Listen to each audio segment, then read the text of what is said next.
Sport Fishing on the Fly is brought to you by Togen's Fly Shop, Maui Jim Sunglasses, and Hardy Rods and Reels. Good day, folks. Today on the bench I'm going to tie you up. Great little lake pattern here, Denny's AP Emerger. It's originated by Denny Records.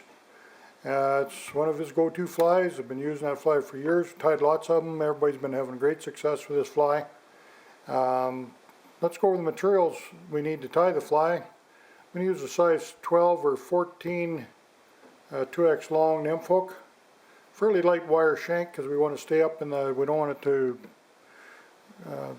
get too heavy on us. We want to leave it up near the film.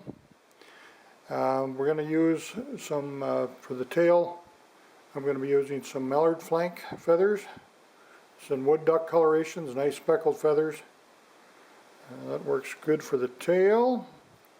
The thread, I'm going to be using some fluorescent yellow 6/0 thread. I'm going to be using some Charteuse, small Charteuse ultra wire for the ribbing. I don't want anything too bright to take away from the pattern. The body, I'm going to be using some Antron. This is Hares here and Antron blend. I blended, also I took two colors. I took tan and also golden, and I blended. I like this color just a little darker. It's kind of in between both of them, and that's the color I like to use. Remember, these patterns get a little darker in the water when they get wet. The Thorax, instead of Peacock Curl, I use Peacock Ice Dub. I really like that material. And for the collar, we're going to be using some nice soft Partridge Hackle from the bottom of your partridge skin. So let's get the hook and the vise here. Tie one of these flies up.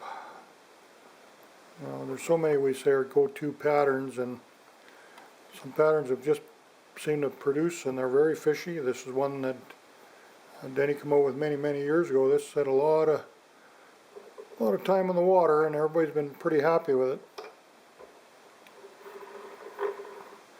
Been very well proven. So we'll start our thread on the shank. We'll bring in a Mallard flank feather here. Here we go. I like, well, here's a nice one right here too. Nice barred feather. Nice straight tips. We're just going to take a few strands of that out.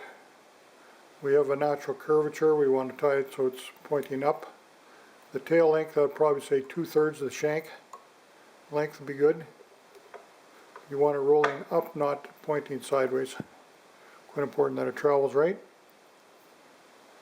And some of this Charteuse wire. It won't really overtake this pattern. I want the next material, the body, done with this Antron. You can do it with Hares here and different dubbings, but this Antron blend-in is really important in my opinion. That's why I like to use it. I mean, my reasoning is the fibers, this Antron is going to look really good in the water. It looks like it's got some air. It's just more like a merger with that glitter, and it's nice and buggy. That's why I use a rotary vise. I get a nice buggy body on mine. If you don't, you can dub it on regularly, but make sure you pick it out so you get a good buggy fly, okay? And if you don't think that's enough, just take a little brush, and you see what I'm doing here. That creates a strong yet really cool body. When that gets wet, that's going to look very nice in there. Now we'll get some of this Partridge Hackle here. Very fine hackles. You don't need a lot to turn with it.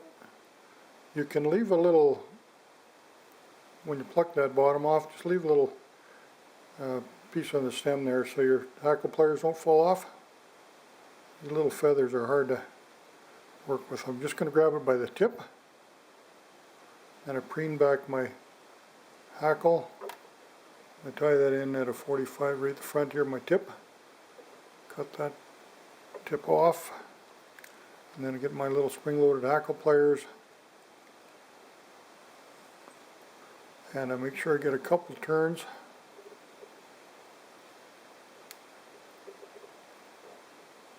Whatever good hackle I have on there coming, but it folds really nice. You can see I don't like my hackles laying back on the body. I like to see them so they want to flare out a little bit. They actually swim a little better in the water. Get a nice chartreuse head on that. A little bit of an attractor too, but it doesn't take over the pattern. If you go with reds and something bright like that, I know Denny does a red one, but it can overtake the patterns, and sometimes it's more of an attractor and it'll work too. But it's such a buggy fly, and it's going to ride in your water column like that, more like a natural emerger. You can fish this in streams as well, or rivers. You want to drift that in behind. That'll work, because so many guys, when they see fish rising, we're all suckered into throwing dry flies at them, and we're getting refusal after refusal. These fish are probably on emergers, and it's a pattern or a zone that most anglers are overlooking, in my opinion, and you're going to have the most success in that few inches in the surface, just below the surface with a fly like this. So again, we'd like to thank you again for catching us on the bench here again at Sport Fishing on the Fly. Make sure you go on to our website, sfotf.ca, and members, you can look at 25 years of television shows. There's hundreds of flies in our library there of how to tie many good patterns. So I'd like to thank you again. We'll catch you again real soon on the next On the Bench segment.